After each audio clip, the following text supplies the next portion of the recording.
kufri. Kalau masih di dunia kamu tidak bisa menvonis si A si B pasti kafir karena finalnya adalah di husnul khotimah atau su'ul khotimah. Maka status sekarang.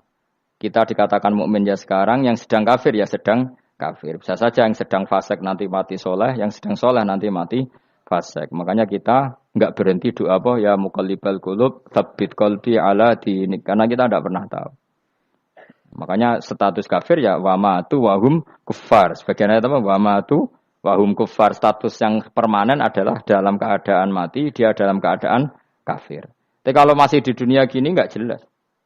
Makanya saya suwun ya, kalau kita harus toleransi sebagai warga Indonesia, kalau kamu orang alim, toleransi atas nama agama, karena yang sedang kafir pun tidak jaminan selalu kafir. Jadi kita tidak perlu musuhan, karena memang semuanya tidak mesti. Ya itu kalau atas nama nopo agama. Kalau atas nama negara ya memang kita berkawan atas nama sama-sama bangsa nopo Indonesia. Kalau atas nama agama ya memang nggak mesti juga. Bisa saja mereka husnul khotimah. Kita tidak pernah tahu. Makanya Allah terbilang wa qulu linnasi husna dengan siapapun yang baik. Lah soal nak diperangi kita perang ra kudu wong kafir. Lah ape dibaca wong Islam ya males. Lah ke meneng ae disembelih. Wah. Ya soal itu kan bab sial, bab mempertahankan apa diri. Itu udah harus dengan orang apa? Kafir. Misalnya ada penjahat mau membunuh istri kamu. Kamu tentu dibolehkan Islam melawan. Paham ya? Makanya di kitab-kitab fikih diterangkan ada bab di mana harbi itu kafir yang melawan kita itu boleh kita lawan. Tapi kata sarah-sarah itu udah harus kafir. Dalam konteks apa? Kita mau digarong orang atau istri kamu mau diperkosa orang ya kamu wajib melakukan perlawanan. Jadi tidak adifa anil nafsi. Makanya Nabi mengatakan mangkutila duna mali fahuwa syahid. Jadi itu kan disiplin fikih. Makanya ngaji ya. Makanya tatus soleh juga gitu. Orang soleh yang sedang soleh enggak boleh kumo luhur, bisa saja suul khotimah. Kita punya cerita banyak. Misalnya Khalid bin Walid, Wahsy itu kayak apa Nabi bencinya sama Wahsy karena pembunuh Sayyid Hamzah. Tapi dia mati husnul khotimah. Sa'labah yang punya gelar merpatinya masjid karena selalu itikaf malah suul khotimah. Kita tidak pernah tahu. Dan tidak pernah tahu itu bagus. Karena menjadi mawas diri, menjadi tawadhu. Tawadhu itu ekspresinya macam-macam. Boleh ada ya ulama yang, ini cerita aja ya, ada ulama yang mau dicucup. Alasannya didik santri atau masyarakat biar hormat sama orang alim. Itu ya benar. Ada ulama yang enggak kerso dicucup. Alasannya saya sendiri untuk melawan ujub saya, keangkuhan saya, kesombongan saya. Ini namanya istihad. Boleh, bebas. Orang boleh. Kenapa? Istihad. Abdul bin Mas'ud itu enggak senang punya santri derekno dia. Karena kata beliau, dillatan litabe wa fitnatan lil mabuk. Yang derekno itu hina, dia khawatir kumo luhur. Apa? Kiai kalau kelamaan di derekno itu kan kumo luhur. Kadang gawa rokok era gelem, ono sing gawakno. Bahkan nyumet era gelem ono sing nyumet. Padahal kok film geng Cina wae ngono. Geng Cina kan padha kan. Kadang kene bangga wong kok geng Cina kok apa. Tapi banyak juga ulama yang mau biar gue iling-ilingan di enggak apa-apa, semua itu istihad. Napa semua itu enggak apa-apa kita. Makanya saya itu ya kadang salaman, kadang enggak. Karena istihad kita banyak. Uwais Al-Qarni itu enggak mau salaman. Bukan karena dia menolak salaman. Dia takut kalau ada tradisi begitu, orang dicucup-cucup terus sombong. Itu juga bahaya bagi yang dicucup. Tapi ya salaman tetap sunat. Kita tetap yakin salaman itu sunat. Karena mendidik anak atau masyarakat hormat sama orang alim. Tapi kalau itu terlalu masif, nanti orang yang abal-abal menjadi keangkuhan. Delok wong sakmenake nyucup aku kabeh. Keren gak? Keren apa nih? Soalnya jenengan ditakdir pun rokok aneh-aneh wae. Enggak ada yang keren di dunia. Yang keren adalah makanya Salman Al-Farisi ketika dia sukses menaklukkan Persia itu mau syukuran. Kata Salman Al-Farisi, "Enggak, Jong. Kalau saya nanti masuk surga, saya mau syukuran, tak undang sampean." Saya juga punya rencana syukuran di surga. Nanti tak undang sampean. Dan enak kan enggak usah biaya undang, pesta besar-besaran. Enak seneng dugem-dugem ning kono ora ana maksiat. Sekono gawa babonmu, widadarimu gawa. Piro kan widadari ora, 70. Piro, Mas? Ki rencana piro, Mas? Piro? Rukun 70, Mas. Nanti tak undang. Saya punya rencana, pokoknya sekali masuk surga syukuran besar-besar. Kayak tak undang ra ono berarti ning neraka.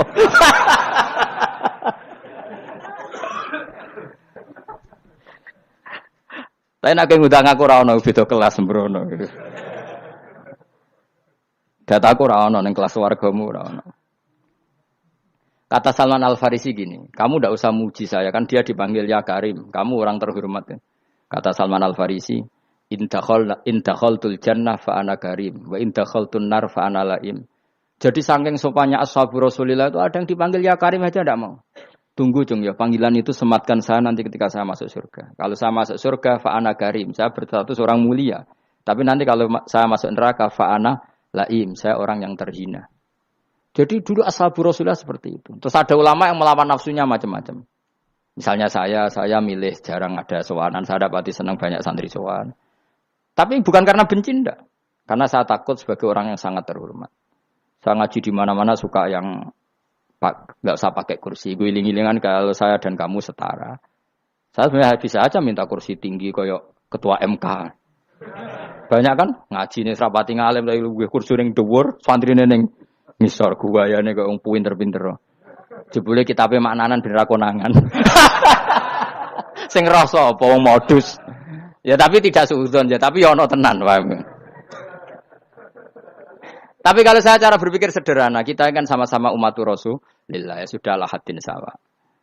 Lho andai kan kamu sanggup maca kitab ya gentenan ra masalah. Kadang ge maca aku ngrungokno, kadang aku maca enggak apa-apa. Nek ana sing wani. Tapi sekali salah tak lorot. Nah. Jadi dulu sahabat itu biasa. Ada yang cara ekspresi tawaduk kayak Wais Al-Qarni enggak mau salaman karena takut dicucuk. Ada yang suka salaman karena mendidik. Banyak cara mereka melawan nafsunya sendiri apa? Melawan apa? Nafsunya. Istri saya itu dari keluarga pondok Jawa Timur. Itu dulu eskal sama saya, janggal. Karena anak saya kalau mau jajan itu saya tidur pun dibangunkan. Pak bangun, saya minta uang. Itu ya sampai sekarang begitu. Istri saya itu eskal, janggal. Karena janggal kan ada Jawa Timur sopan sekali sama orang tua. Tanya saya. Karena dia keluarga orang terpelajar tanya, kenapa itu dibiarkan? Saya jawab saya. Ya kalau tidak minta saya nanti minta mbak-mbak atau kangkang. Orang yang paling harus dingel-ngelo anak itu orang tuanya. Sehingga yang paling harus diganggu anaknya ya orang tuanya. Sampai sekarang anak saya berani minta mandi saya, gendong saya. Kalau orang tuanya saja gak siap dingel-ngelo lalu apa kata dunia? Kan aneh. Nah, itu ajarannya bapak. Saya dulu bapak Sugeng itu biasa jagoan sama bapak. Ya biasa misalnya saya lesupak kalau pengen mangan ya, cung tuku. Zaman itu pakai motor, pakai sepeda motor biasa sama bapak kepandangan. Saya sampai sekarang sama anak-anak saya akrab. Karena pikirannya orang tua saya dulu ajarannya yang paling berhak dingel-ngelo anak ya orang tua. Ini kan gak fair. Kita sebagai orang tuanya digugah gak terima, kon ngedusi gak terima, kon nyawi gak terima, orang lain disentak suruh nyawi. Dan orang lain itu pembantu hanya karena kamu gaji. Kamu gaji seberapa? Hubungan anak dengan pembantu itu kan karena uang. Kamu ingin berbasis hubungan hanya karena itu goblok sekali. Hanya istri saya nerima. Jadi ini bukan berarti saya bikin konsep begitu ya. Ini cerita saja. Banyak guru-guru kita termasuk orang tua saya kalau ngajarkan gitu. Tapi ya tentu ada orang yang ngajarkan anak oleh gugah wong tuane pas turu. Ya kalau pas turu ada alternatif ibunya enggak apa-apa. Kalau enggak ada, ibunya juga enggak ada. Terus alternatifnya orang lain kan buruk sekali. Kalau alternatifnya orang apa? Lain. Tapi orang tua kita kadang kesuwen oleh didik adab berlebihan sampai anti ilmu. Ya itu tadi didik adab tapi anti. Ojo gugah wong tuamu, wong turu ojo digugah. Akhirnya Nyon Sewu minta tonggo, pernah bulik bude yang kadang Nyon Sewu mereka sendiri susah kan, enggak punya uang kan terjadi kacau. Demi adab tapi menghilangkan ilmu. Tidak boleh. Nomor satu itu ilmu baru adab. Coba orang paling berat dingel-ngelo anak harusnya siapa coba? Orang tua. Jadi mestinya pas turun juga ya santai wae. Ini sudah tepat. Nah kecuali ngelama, artinya ngelama itu sudah jajan minta lagi. Lah itu kan ada ukurannya. Tentu ada apa? Ukurannya. Tapi kalau fi awali marroh jajan hari pertama di hari itu memang jajan pertama kan nggak dolim. Kecuali minta yang ketiga keempat lah itu baru mungkin salah. Akhirnya istri saya menerima konsep ala saya. Ya sekarang ya menerima. Sampai sekarang saya biasa misalnya habis ngajar dari Sarang atau ngajar dari Kudus, baru datang anak saya rewel minta jalan-jalan ya saya turutin. Karena menurut saya yang paling harus kangelan demi anak adalah orang tuanya, bukan orang lain. Padahal saya punya santri loh. Kalau mau keren-kerenan saya punya semuanya. Tapi itu kan enggak hukumnya Allah. Keren itu kan hukumnya manusia. Di santri terus dia ini berhak ngongkon. Ini kan hukumnya manusia, hukumnya Allah ya gak ada, hukumnya Allah ya wong tua, be anak-anak be wong tua. Hukum liyane gaweane manusia, sing penting ku anfusakum wa ahlikum. Nah, ora ono santri kaum barang ora ono. Gaya-gayanane mubalek ini umat saya terus dihitungi. Ku apa-apaanan. Enggak ada dalam Quran, yang ada ya ku anfusakum wa ahlikum nar. Jadi yang penting hubungan orang tua anak.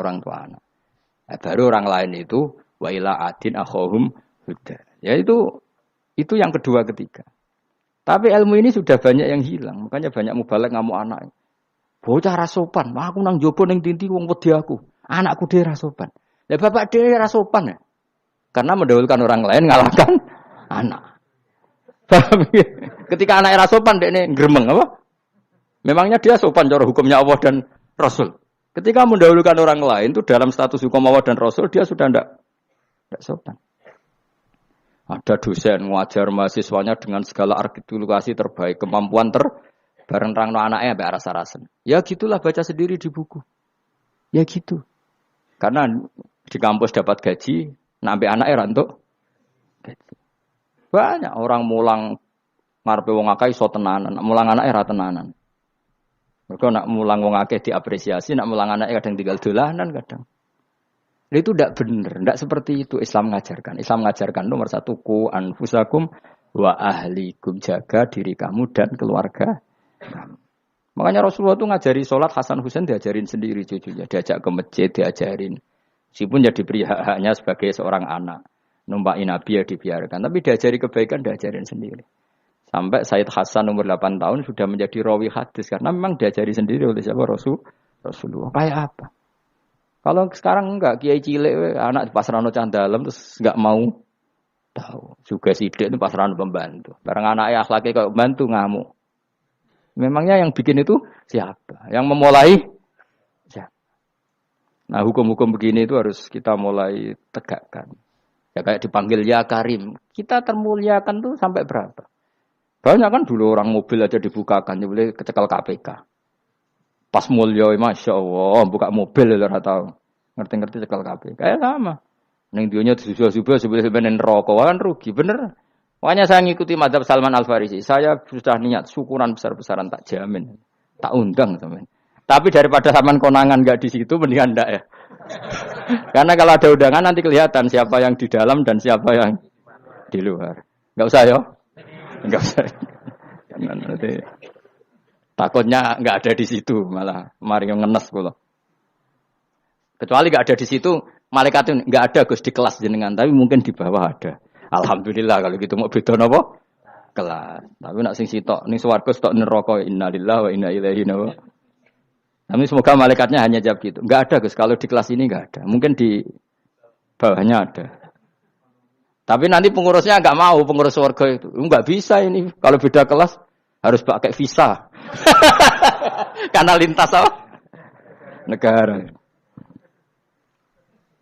Ya jelas ya. Jadi kata Salman Al Farisi gimana? Jangan panggil saya ya Karim sekarang. Kalau nanti saya masuk surga, fa'ana Karim. Wa in dakhaltun nar fa'ana laim. Laim itu terhina. Nah kalau semua orang berpikir begitu kan semuanya tawaduk, semuanya ada kumoluhur. Ya karena ya dunia ini nggak pernah jelas. Makanya yang nabi saja berdoa apa ya muqallibal qulub tabbit qalbi ala dinik, dat yang membolak-balikkan hati. Karena kayak apa kita mencintai Indonesia, mencintai masyarakat Indonesia. Tapi kayak apa kalau kamu sudah datang ke Singapura, rawang Singapura dinamis terus gerutu. Orang Indonesia itu pemalas, tidak kayak orang Singapura, dinamis maju. Tapi kalau urip di Singapura gak gelem.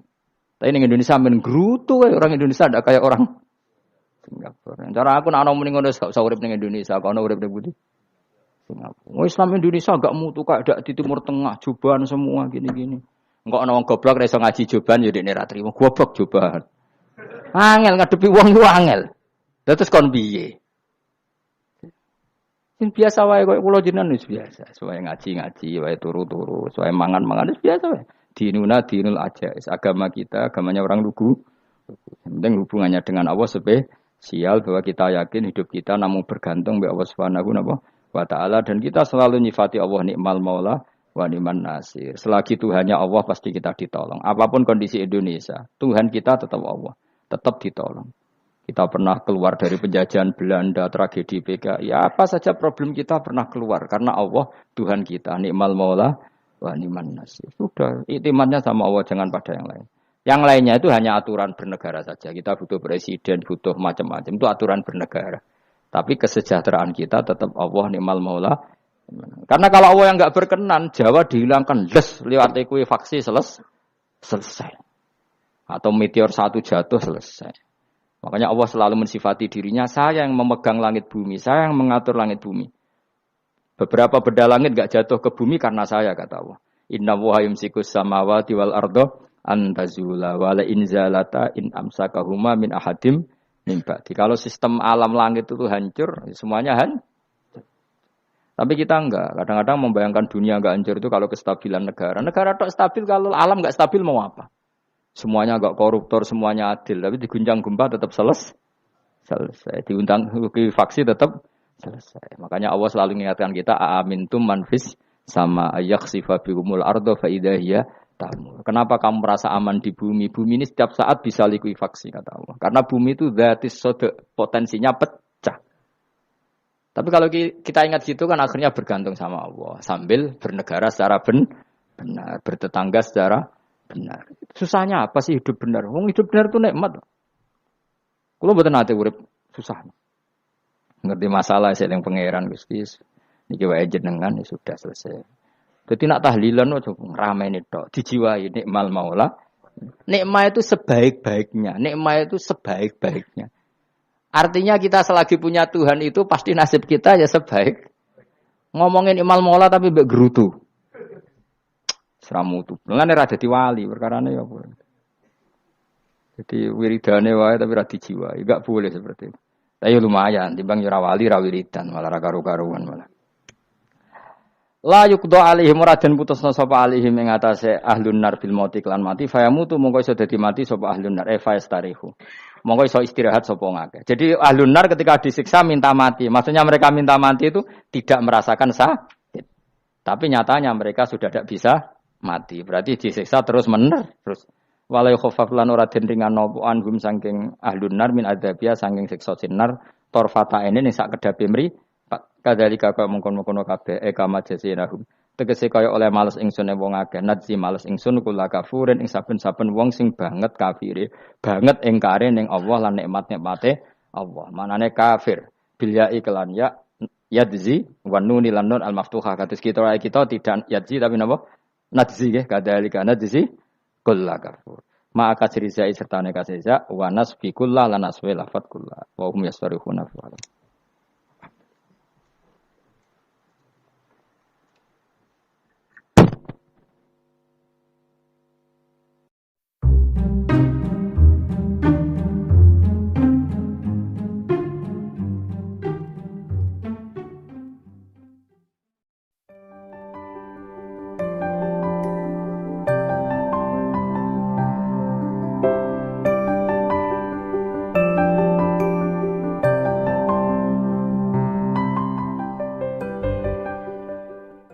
Kalau masih di dunia kamu tidak bisa menvonis si A si B pasti kafir karena finalnya adalah di husnul khotimah atau suul khotimah. Maka status sekarang. Kita dikatakan mukmin ya sekarang, yang sedang kafir ya sedang kafir. Bisa saja yang sedang fasik nanti mati soleh, yang sedang soleh nanti mati fasik. Makanya kita enggak berhenti doa apa ya muqallibal qulub tsabbit qalbi ala dinik karena kita tidak pernah tahu. Makanya status kafir ya wamatu wahum kufar. Sebagian ayat apa wamatu wahum kufar. Status yang permanen adalah dalam keadaan mati, dia dalam keadaan kafir. Tapi kalau masih di dunia gini enggak jelas. Makanya saya suwun ya, kalau kita harus toleransi sebagai warga Indonesia, kalau kamu orang alim, toleransi atas nama agama, karena yang sedang kafir pun tidak jaminan selalu kafir. Jadi kita tidak perlu musuhan, karena memang semuanya tidak mesti. Ya itu kalau atas nama nopo agama. Kalau atas nama negara ya memang kita berkawan atas nama sama-sama bangsa nopo Indonesia. Kalau atas nama agama ya memang nggak mesti juga. Bisa saja mereka husnul khotimah. Kita tidak pernah tahu. Makanya Allah terbilang wa qulul linnasi husna dengan siapapun yang